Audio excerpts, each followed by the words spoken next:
I'm about to finish Blade Runner Colt 45, 2045. And 2 zigzag, baby, that's all we need. We can go to the park after dark, smoke that tumbleweed. As the marijuana burn, we can take our turn singing them dirty rap song. Stop and hit the bong like Cheech and Chong and still take from here to Hong Kong. So roll my joint. Pick out the seeds and stems. Get high as hell around to Palm Bell and something. Afro, man.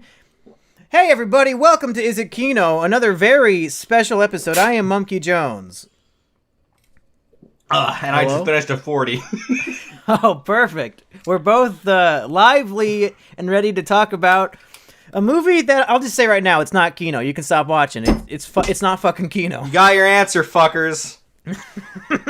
So, much like with the 9/11 episode, E-Rich did not see this film, only I did. And we're going to do what we did last time. So in case you can't read the title, I went and saw the movie The Mountain Between Us, starring Idris Elba, and I think it was Kate Winslet. Yep. Is that the bitch from Titanic? Yeah, and newly added to Avatar, Kate Winslet. Well, let me just say, they might as well have called this movie Titanic 2, because it had Kate Winslet, and it was a fucking disaster. Oh, shit.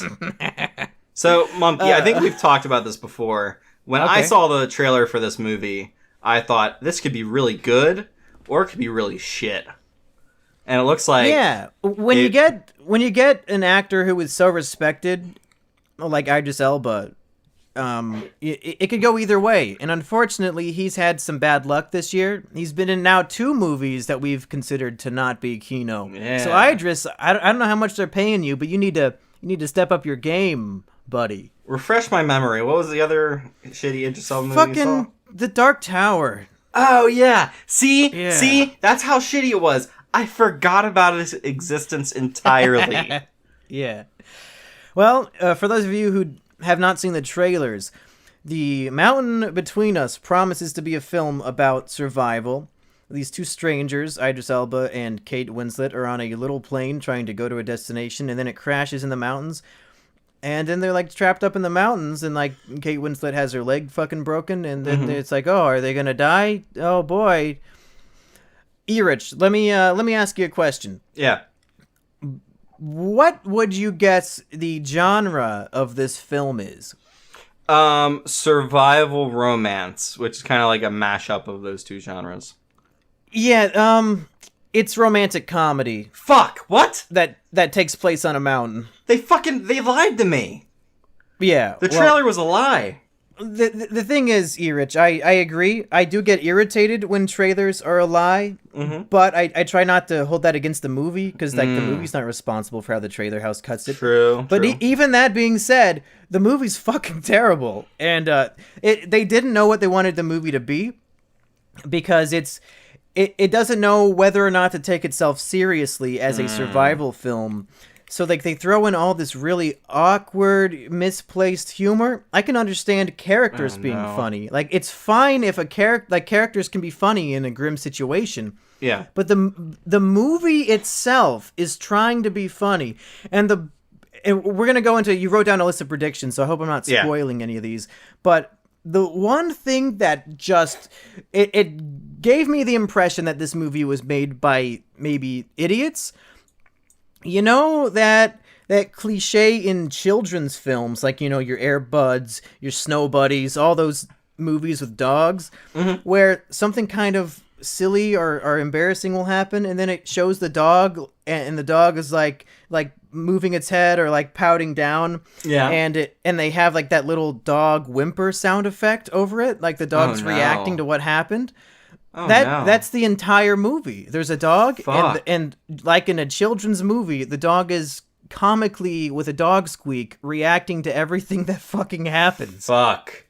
Okay, it's unbelievable. I think I can cross out my one prediction here, which I think puts the lie to what I thought this movie would actually be. Because my one prediction here is dog dies.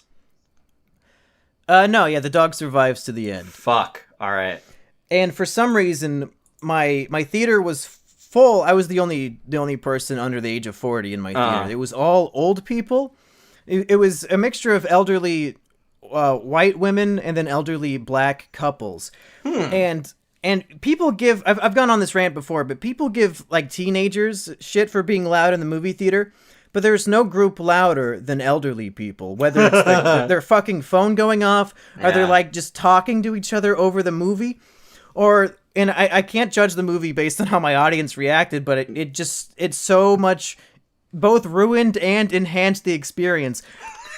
Because it's as if these old people are actually there on the mountain with Idris Elba. And when he slips in the snow and is about to fall off, the people both, the lady on my left and the lady on my right, a black woman and a white woman, both at the same time started yelling, "Oh, no, no!" As if they're like gonna stop him from falling off the fucking mountain. Like they're just so vocal and reactive to what's happening on screen. And I was like, what in the fuck? How do people live with elderly people? Because they just talk to their TVs all day. I've got one question for you, Monkey, and that is, why don't you join in? Like, you might as well just be as obnoxious and ridiculous as possible. If the movie itself is not going to entertain you, then go right ahead, fucking comment, say whatever the fuck I thought about leaving because about halfway through I had to go to the bathroom, and I was like, maybe I should just go to the bathroom and not come back. Maybe it's just not worth coming back, Because I didn't pay for this movie. I'd movie pass that shit, so I'm not losing anything. If anything, I'm losing my time. But I stuck around just to see if they would survive, and I was not impressed. Fuck. But let's hear some of your predictions. When I tell you, hey, guess what happens in the mountain between us, what do you guess? I think my first guess has to be Kate gets blacked. There's no way you put Kate fucking Winslet on a frozen mountain with Idris Elba and the big black cock does not come out. Well, let me build on top of that, because you're absolutely right. But it's also a cuckolding situation. Because Kate Winslet is on the plane on the way to her wedding. Yeah. And then after being trapped in the mountains with Idris Elba for 2 weeks, she decides she needs some of that BBC, baby. Yeah. Forget the wedding. The wedding's off. I want that Idris Elba cock. So yeah, you're right. Kate definitely gets blacked. Now, I gotta say, if I were in this situation, and you would fuck me, Kate Winslet, or you would fuck Idris Elba. It were me and Idris Elba.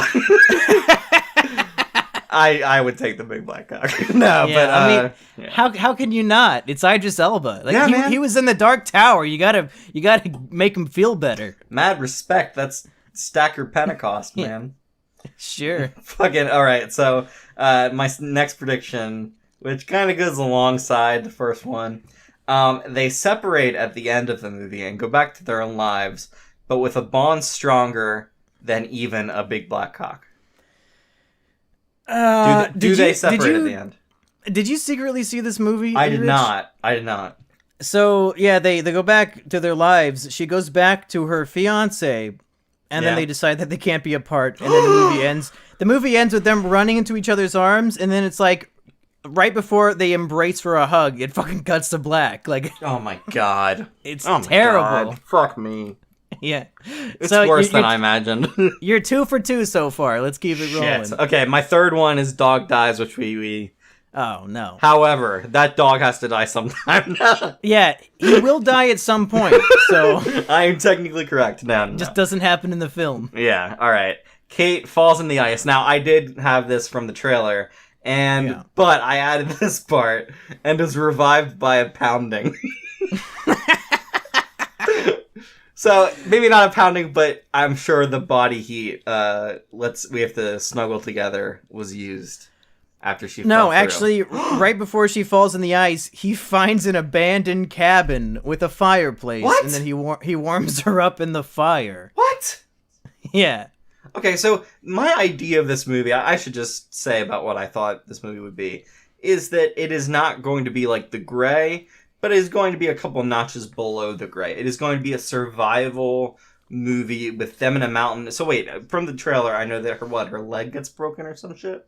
Yeah, so it's hard for her to move. I was hoping it would be an Arctic version of 127 hours, where it's just like you're trapped in this one place and you're gonna fucking die, and what are you gonna do about it? And I love 127 hours, so imagine my surprise when this movie is as far away from that as possible. Idris Elba gets his dick stuck in a rock, and they have to cut it off. His dick is the rock. Oh man! All right. This is a really dumb prediction, but I have searchers come back to their plane that they crashed in, but they've already left, so the searchers don't find them. No, at no point. There's no searchers at any point in the movie. Okay. Nobody even knows that they're missing. All right. Okay, well, I mean, that kind of puts light in my next guess, which is she is on the verge of death when they are rescued. And this once again plays into my prediction it would be much more survivable based. Well, yeah, that is true, because just because he finds a cabin doesn't mean they're out of the woods yet. Is there an avalanche? Save that for later. Oh, shit. Yes. I don't even have that put down. I was just fucking randomly guessing. Damn it. There's no avalanche. All right. He finds the abandoned cabin, but like there's still like fucking hours from civilization for some reason, and I don't get it. But then eventually they're walking away from the cabin because they gotta find civilization, and Idris Elba gets his leg trapped in a bear trap. What the fuck? So then he's fucking stuck. So then poor Kate Winslet, who has a broken leg, hobbles a few miles to a logging company. Wait, she hobbles whole miles? Yeah. Damn. She hobbled down the mountain with a broken leg. Like, she's been walking on it for 2 full weeks, and she's like, she's fine. It doesn't matter. But then as soon as she stops a logging truck and like the guy gets out of the truck, she immediately collapses on the brink of death. Like she made it as far as possible, and it's like, oh, I guess it's time to collapse and die. Oh my god. Yeah. So yeah, you're right. Right when they get rescued, she pretty much is on the brink of death. The version of this movie that I have in my head is so much better than apparently what it actually is. All right.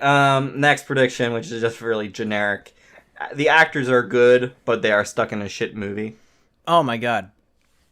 You're right on the money again. It's as if the worst part of the movie for me is the dialogue. It's atrocious. It's really embarrassing and sad to see these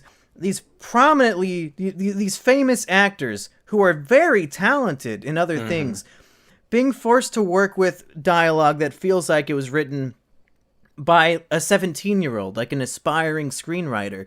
It's very much beginner level work, but they do their best with it. But the terrible dialogue shines right through the performance, and there's not much that they can do. But they're trying. They're trying. Yeah, this is really fucking sad. The best parts of the movie are when they're not talking, and it's Idris Elba like climbing a mountain and realizing how fucked he is. Like that's fine because he's not talking. Yeah. But, okay, let me give you an example. Idris Elba's character is a brain surgeon, and at one point, when they're on the plane and it's not crashing yet, he's on his phone, and Kate says to him, "Oh, what's that you got there?" And he says, "Candy Crush. I need it. Lord. I need it to stimulate my amygdala," because he's a brain surgeon, so he just he openly talks about his amygdala like that. To other people. Like, this is how human beings talk. All brain surgeons just say, "Oh yeah, I gotta stimulate my amygdala today," and then she says, "I know what an amygdala is." Nobody fucking talks like this. Fucking what hell. is this shit? Mumkey, if I were writing this movie, Idris Elba, like a weeb, would have a Nintendo DS on him, and he'd be playing Brain Age. He's like solving little puzzles and shit to get. Yeah. She's like, "What are you playing?" And he's like, "I'm playing Brain Age on my Nintendo DS. This head is going to walk me through Sudoku." If I was going to make this movie, they both would have been mute, and they have to communicate with sign language, and I don't know what they're saying. Nice. And then they get flags at some point, and they can use semaphore. One of them's deaf and one of them's blind, so that they can't communicate at all. Damn. Yeah, perfect. And then they get to the cabin, and the person in the cabin is dumb. Oh, no, there's no person in the cabin. It's just abandoned. Yeah. Yeah. All right. What's next? What's your next prediction? Overbearing score, the music that telegraphs that they're falling in love sooner. I can't even remember a song playing in the movie. If there was any sort of score, it was so forgettable and in the background that I didn't even notice it. That's actually a positive. That the score was not terrible enough that you were just like, fuck this music. Yeah, and a non-existent score is better than a bad one. Mm-hmm. But that's true for most things. Like fathers. Oh, that got funnier the more I thought of it. Yeah. Okay. You got any more? I do, and this is the point where I just got bored and started listening to random shit. Well, that's how I felt in the movie, so we're right on track. All right. We're on the same page here. Wolves come, and it's the Grey remake. It's not a wolf, it's a bobcat. A bobcat? Oh, fuck. The bobcat fights the dog. You hear the dog, like, whimper and die off screen. Wait, what? The bobcat comes into the plane. Kate Winslet shoots it with a flare gun, and its face explodes and it dies.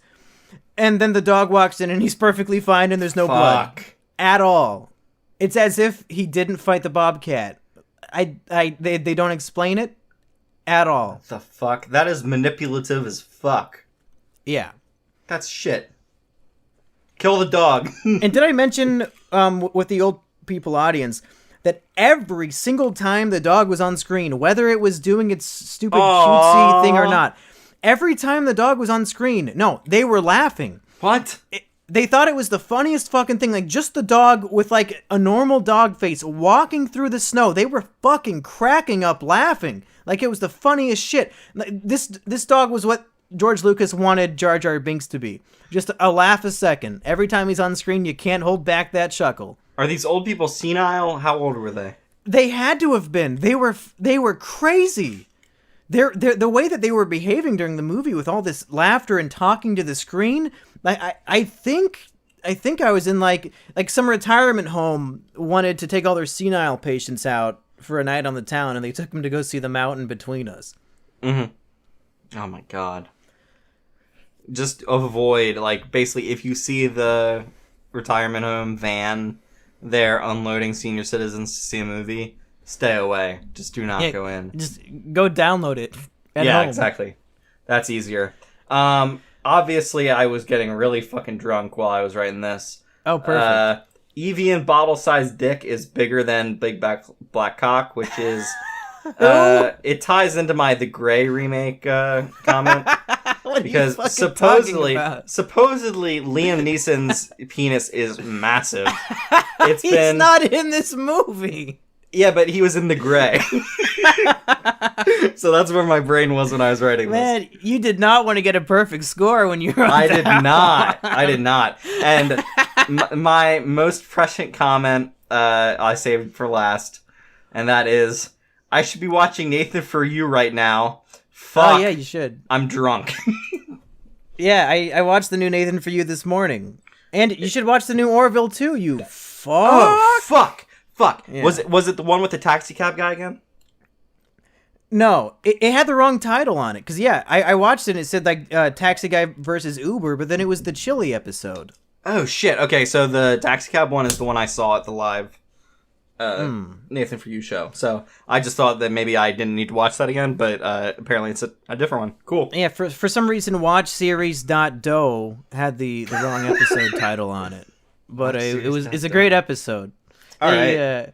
He starts a charity to give people with warts a workplace, and he convinces like a city councilman to come to prove that it's real, and then he takes a picture with them and they hang it up on the wall of a massage parlor to prove why it's okay for somebody with what's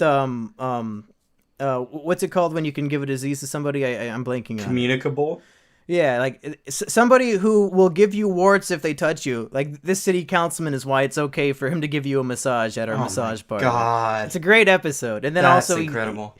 he sneaks in chili in a fat suit and sells it to people at a hockey game. Oh yeah, I think Nathan, for you. That was in the trailer, I think. So I'm looking forward to that.